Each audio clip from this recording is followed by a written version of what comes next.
Stellar Transformations, episode 138. Untuk melihat video selengkapnya, sahabat bisa kunjungi playlist yang telah disediakan.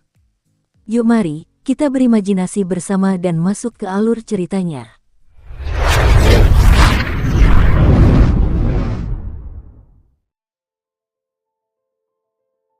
Pedang abadi Lan Feng, Ming Liang dan para Lus Immortal lainnya terkejut. Mereka tidak menyangka bahwa pedang abadi yang misterius, tepat saat utusan alam abadi tiba, akan tiba-tiba kembali. Pedang abadi Lan Feng, Fang Tian dan Zhong Jue sama-sama terkejut. Hui dan Fu Yunzi dari Chaotic Astral Ocean, serta Ao Su dan Yan San dari Dragon Clan, semuanya terkejut. Hanya saja, Qin Yu tertawa diam-diam. "Kakak, ada apa dengan Dewa Pedang Lan Feng itu?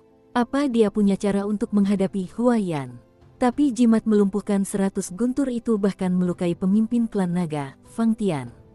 Terlebih lagi, Dewa Pedang Huaiyan pasti punya cukup banyak jimat melumpuhkan 100 guntur itu, kata Hou Fei melalui indera sucinya. Hou Fei dan Hei Yu tahu bahwa Qin Yu memiliki boneka pedang abadi, tetapi mereka tidak tahu bahwa Lan Feng sebenarnya adalah boneka itu. "Fei Fei, Xiao Hei, apakah kalian masih ingat bahwa Paman Lan pernah memberiku boneka pedang abadi?" Qin Yu berbicara menggunakan indera sucinya.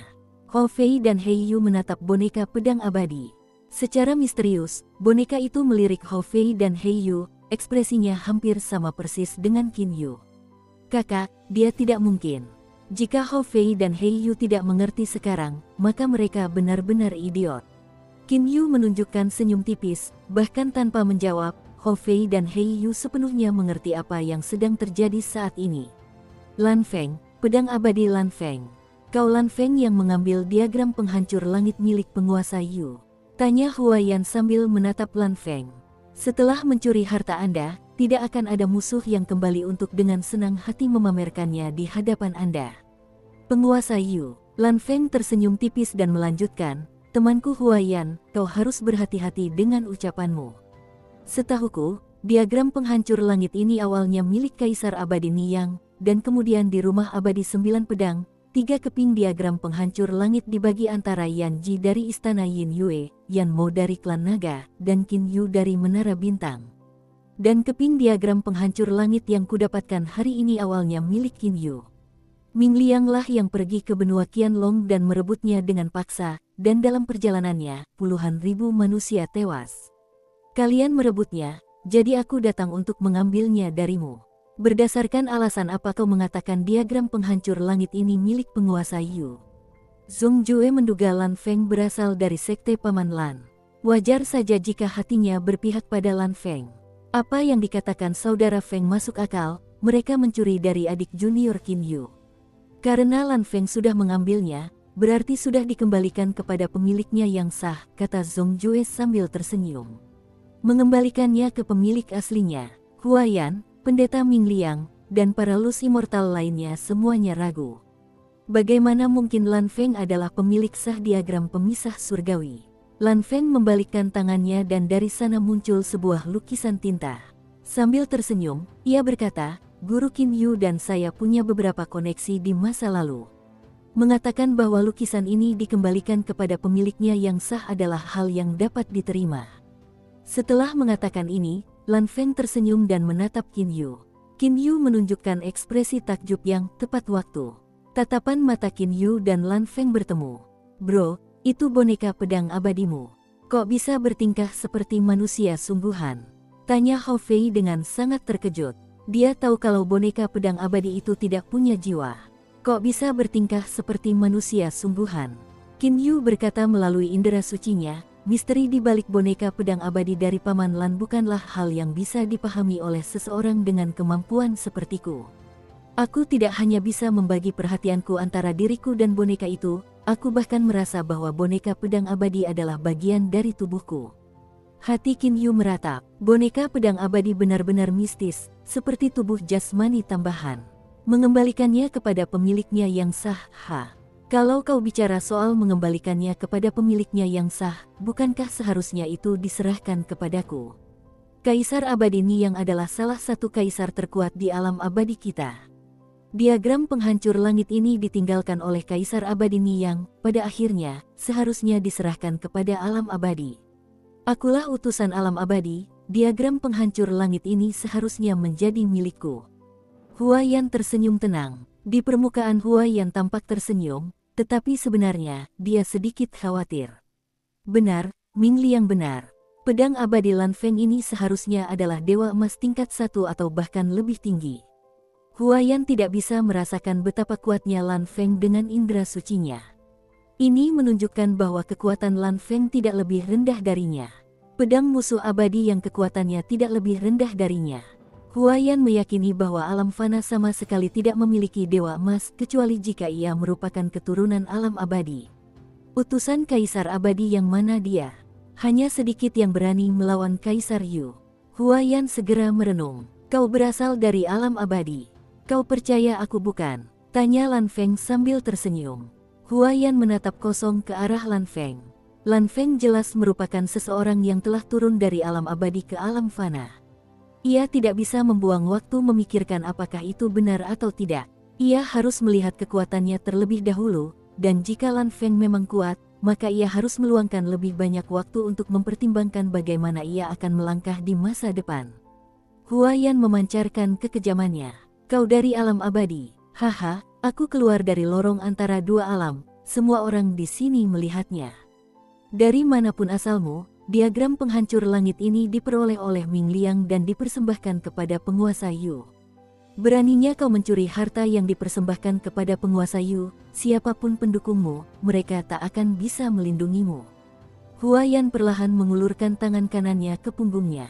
Qin Yu, yang menyaksikan ini dari bawah, memiliki senyum tipis di wajahnya. Namun, raut wajah Dewa Pedang Lan Feng dingin. Huaiyan, apa kau ingin mengundang bencana dan mempermalukan dirimu sendiri? Mengalahkan bencana dan mempermalukan diriku sendiri.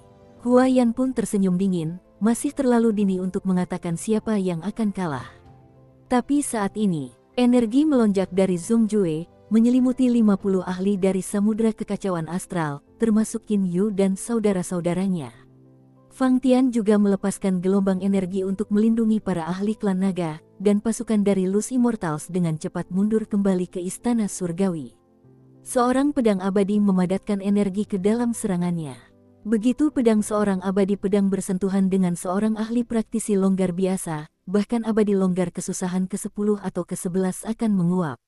Konfrontasi antara dua pedang abadi yang kuat. Utusan surgawi Huaiyan dan pedang abadi misterius Lan Feng. Karena kau tidak berani mundur, tidak sopan kalau aku tidak menemanimu. Tangan kanan Lan Feng dengan malas terulur ke belakang gagang pedangnya. Sikap kedua pendekar pedang abadi itu cepat dan ganas. Pada saat yang sama mereka menghunus pedang mereka. Dua aura pedang melesat menembus langit. Selain Fang Tian, Zhong Jue, dan Qin Yu, tak seorang pun di tempat kejadian dapat melihat dengan jelas apa yang baru saja terjadi. Fang Tian dan Zhong Jue dapat mengikuti karena kekuatan masing-masing telah mencapai tingkat yang cukup tinggi. Qin Yu dapat mengikuti karena Lan Feng dapat dianggap sebagai avatar eksternalnya. Kedua aura pedang saling beradu. Kedua siluet itu nyaris bertabrakan sekali, menyebabkan tebasan horizontal dan vertikal mendarat di Gunung Qingsu, menciptakan dua jurang yang sangat besar. Jurang itu begitu dalam hingga mencapai jauh ke dalam area bawah tanah di bawah Gunung Qingsu. Satu bursa dan lebih dari separuh Gunung Qingsu telah hancur. Pada saat ini, pedang abadi Huaiyan dan Lan Feng berdiri di langit, angin kencang bertiup, dan kedua pedang abadi mereka kembali ke sarungnya. Saat itu, Huaiyan dipenuhi keheranan dan juga sulit mempercayai apa yang baru saja terjadi. Pedang penghancur langit, kau berlatih pedang penghancur langit. Huaiyan sungguh tak percaya. Lan Feng tersenyum tipis, pedang penghancur langit memiliki 9 jurus. Barusan, itu jurus keempat. Kita akan punya banyak kesempatan untuk merasakan kekuatan kelima jurus berikutnya. Selanjutnya, aku akan benar-benar membiarkanmu merasakan kekuatan seni pedang penghancur langit. Hati Huaiyan dipenuhi keheranan yang luar biasa, seni pedang penghancur langit. Sejak Kaisar Abadi Ni yang wafat, seni pedang penghancur langit diyakini telah hilang. Dikenal sebagai seni pedang abadi dengan serangan terkuat, mungkinkah seni itu diturunkan kepada seseorang? Mustahil, sama sekali tidak mungkin. Ilmu pedang biduk Huaiyan juga dianggap sebagai teknik pedang abadi tingkat atas, tetapi tetap saja masih jauh lebih rendah jika dibandingkan dengan ilmu pedang penghancur langit. Dari bawah, Qin Yu diam-diam mendesah, jurus keempat, hanya jurus keempat dan 10% energi biji suci elemental kelas atasnya yang terkuras, sungguh kerugian besar. Tapi tetap saja, kerugiannya masih bisa diatasi karena energi yang tersisa masih cukup untuk menggunakan jurus ke-9. Hari ini adalah investasi yang sangat besar, setelah beberapa waktu, aku harus menutup pengeluaranku. Dia sendiri hanya memiliki satu biji suci unsur bermutu tinggi. Pedang penghancur langit memiliki 9 jurus. Jurus terakhir membutuhkan 80% energi dari biji suci elemental kelas atas. Jurus keempat jelas tidak lemah, tetapi selisih kekuatannya dengan jurus ke-9 cukup besar, karena hanya menggunakan 10% energi biji. Setelah menambahkan energi yang dihabiskannya untuk merebut diagram penghancur langit, ia hanya memiliki 80% energi yang tersisa. Sekarang saatnya Huaiyan ini mengerti bahwa meskipun dia memiliki benda abadi bermutu tinggi, dia tetap tidak akan mampu menandingi boneka pedang abadi milikku, kata Qin Yu sambil tersenyum.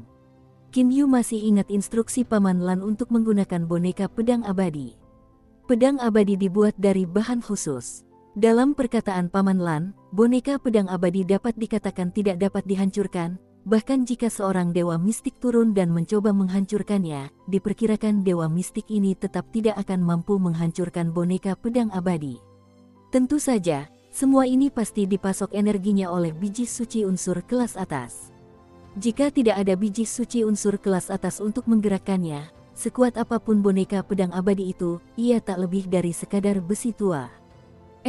Lan Feng, memangnya kenapa kalau kau berlatih seni pedang penghancur langit? Serangannya mengerikan, tapi bagaimana dengan pertahananmu? Huaiyan mencibir. Sementara itu, di telapak tangan Huaiyan terdapat jimat melumpuhkan 100 guntur yang mengerikan. Ekspresi Fang Tian dan Zhong Jue berubah. Beberapa saat yang lalu, jimat 100 guntur melumpuhkan melukai Fang Tian dengan parah. Tak perlu dikatakan lagi, jimat 100 guntur melumpuhkan memiliki kekuatan yang luar biasa. Bagi para ahli di sisi abadi yang longgar, ini adalah pemandangan yang disambut baik. Jimat 100 guntur melumpuhkan itu biasa saja, kata Lan Feng sambil tersenyum pucat. Kulit Huaiyan berubah. Seberkas cahaya terang menyinari telapak tangan Huaiyan saat ia melemparkan jimat melumpuhkan 100 guntur ke arah Lan Feng. Pada saat ini, dari bawah, para ahli yang tak tertandingi, Chaotic Astral Ocean, Dragon Clan, Luz Immortal, dan para Siuzenis lainnya di Gunung Qingsu berdiri dan menoleh ke langit untuk menyaksikan konfrontasi antara dua Sword Immortal. Tentu saja, mereka tetap fokus pada jimat 100 Thunder Paralyzing. Krak, jimat 100 guntur melumpuhkan hancur berkeping-keping. Dari dalam jimat, guntur dan kilat menyambar dan memenuhi udara. Sasarannya, Lan Feng. Setiap kilatan petir menyambar ke arah Lan Feng, tetapi Lan Feng bahkan tidak berusaha menghindar. Petir menyambar tubuh Lan Feng, memandikannya dalam awan percikan ungu. Terbenam dalam awan percikan listrik ini, Lan Feng masih tersenyum. Meskipun beberapa petir terbang ke arah kepala Lan Feng, jubahnya akan terbang dan menghalangi kilatan petir jahat, menangkis setiap kilatan. 100 petir menyambar, tetapi Lan Feng tetap tidak terluka. Wajah Huaiyan menjadi pucat, bukan karena Lan Feng kuat, tetapi karena Huaiyan menemukan Lan Feng juga memiliki benda abadi bermutu tinggi. Apakah pedang abadi milikmu adalah benda abadi kelas atas? Tanya Huaiyan dengan heran. Qin Yu, yang mendengarkan dari bawah, tak kuasa menahan senyum. Sebenarnya, bahkan ia sendiri tidak tahu bahan apa yang digunakan untuk membuat boneka pedang abadi itu.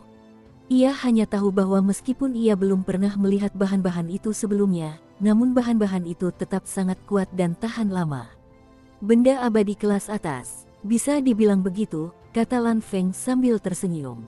Huaiyan juga bertanya, apakah jubahmu juga merupakan benda abadi pertahanan tingkat tinggi? Kamu juga bisa mengatakan itu, Lan Feng mengangguk. Kata-kata yang diucapkan Lan Feng sebenarnya adalah kata-kata yang diucapkan Qin Yu. Jubah yang terbuat dari bahan khusus ini dianggap sebagai benda abadi kelas atas. Siapa yang mengajarimu ilmu pedang penghancur langit? Tanya Huaiyan sambil mengerutkan kening. Siapa yang mengajariku? Lan Feng merenung sejenak, Sejujurnya, aku belum pernah bertemu guruku sebelumnya. Ilmu pedang penghancur langit ini diajarkan kepadaku oleh saudara seperguruanku. Atas nama gurunya, ia menerima murid. Saudara seperguruan Lan sebenarnya adalah saudara seperguruanku, bahkan ia bisa disebut guruku. Raut wajah Huayan berubah. Kamu punya saudara seperguruan. Bagi Huayan, seorang praktisi pedang abadi dari seni pedang penghancur langit sudah merupakan ancaman besar baginya. Kehadiran salah satu praktisi pedang abadi dari seni pedang penghancur langit saja sudah cukup sulit diterima. Sekarang dia bilang dia juga punya saudara seperguruan, bagaimana mungkin Huayan tidak merasa marah? Benar, lagi pula, saudara seperguruanku, Lan, juga ada di alam fana. Lan Feng tersenyum cerah, dia juga ada di alam fana. Hati Huayan bergetar, Lan Feng ini saja sudah cukup membuatnya tidak tahu apa yang sedang terjadi. Senjata ofensif, senjata defensif, dan kekuatan pribadi Lan Feng tidak lebih lemah darinya. Lagi pula, ilmu pedang Lan Feng lebih baik darinya. Huayan sama sekali tidak mengerti Lan Feng ini. Namun, tiba-tiba muncullah kakak seperguruan Lan Feng, yang ternyata juga gurunya. Kau pasti menipuku, kan?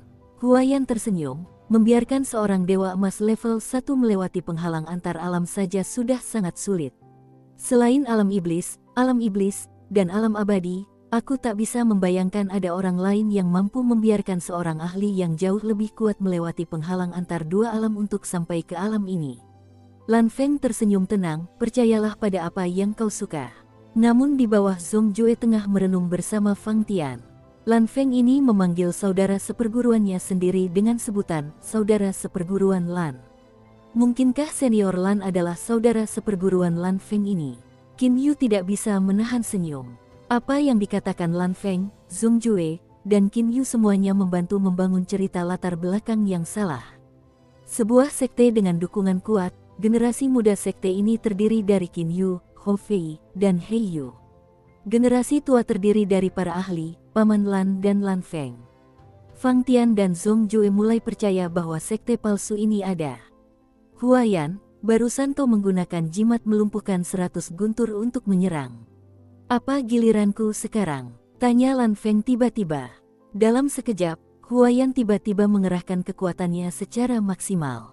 Lan Feng melihat ekspresi Huayan yang hampir saja melawan musuh yang kuat, dan mulai tertawa terbahak-bahak, aku hanya mempermainkanmu, tidak perlu tegang seperti itu.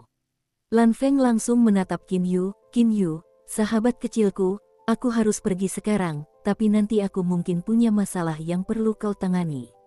Ada masalah apa? Tanya Qin Yu, menunjukkan keraguan. Fang Tian, Zhong Jue, dan Huayan juga melihat ke arah Qin Yu. Masalah apa yang mungkin membutuhkan bantuan Qin Yu untuk ditangani oleh Dewa Pedang? Haha, kalau sudah waktunya, kau akan tahu. Lan Feng tiba-tiba bergerak dan menghilang. Adik Qin Yu, menurutmu apa urusan yang Lan Feng ingin kau tangani? Tanya Fang Tian lantang. Bersamaan dengan itu, Zhong Jue, Dewa Pedang Huayan, para lus immortal yang tak terhitung jumlahnya, para ahli lautan astral yang kacau, dan para ahli klan naga semuanya menatap ke arah Qin Yu. Semua orang ingin tahu secara pasti apa yang diinginkan Lan Feng dari Qin Yu. Qin Yu berkata dengan wajah polos. Aku juga tidak tahu. Namun di dalam hatinya, Qin Yu tertawa terbahak-bahak.